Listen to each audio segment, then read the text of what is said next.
يا مساء الورد، يا مساء السعادة على قلوبكم الطيبة الجميلة.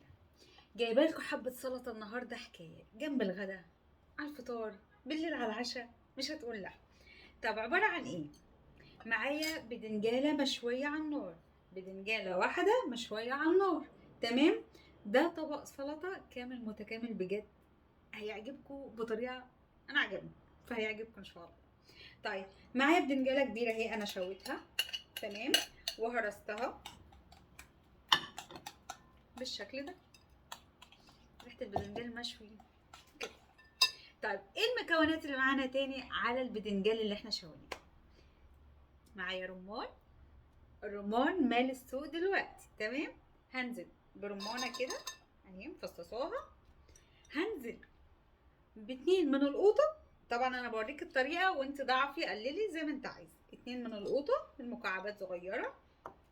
معايا فلفل رومي احمر اهو، فلفل احمر اللي هو الالوان اهو، وننزل كده مكعبات برضو صغيره.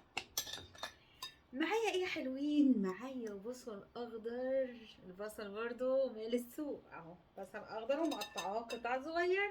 الله الله الله، الطبق ده يا جماعه انا صورته في القناه وعجبني جدا جدا، واحنا بندوقه في القناه بصراحه كان جميل، كنت اول مره اصوره.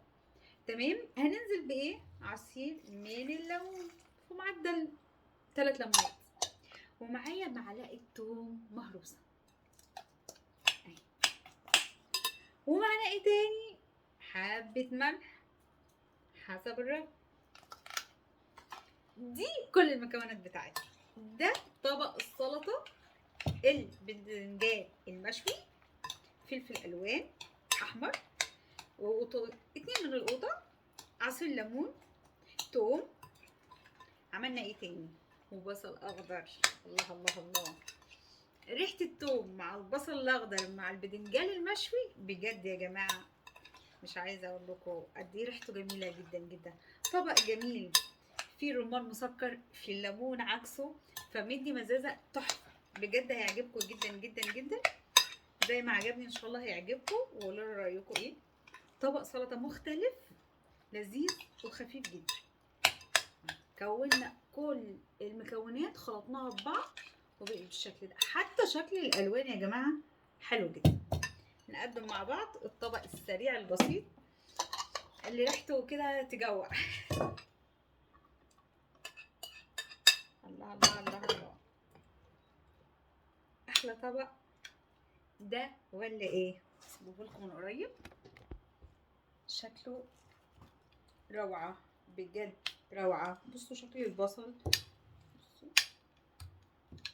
سيبوه بقى ساعه ولا ساعتين كده، ما تسيبوهوش خالص، كل على طول. بجد يستاهل ان انتوا تاكلوا منه على طول. طعمه خرافه، طعمه جميل جدا جدا، هيعجبكم. حاجه سريعه ولذيذه، رمان مع الليمون حكايه. مين هيقول لي تسلم ايدك يا شيف؟ مين هيعمل الطبق ده اللي ما خدش معايا 5 دقايق؟ البتنجان بيتشوي وخلص الموضوع. عملت احلى طبق سلطه في 5 دقايق، وبالف هنا وشفا على قلوبكم الطيبه. لو عجبكم الفيديو ما تنسونوش في اللايك والاشتراك وتفعلوا الجرس عشان يوصلكم كل جديد، وبألف هنا.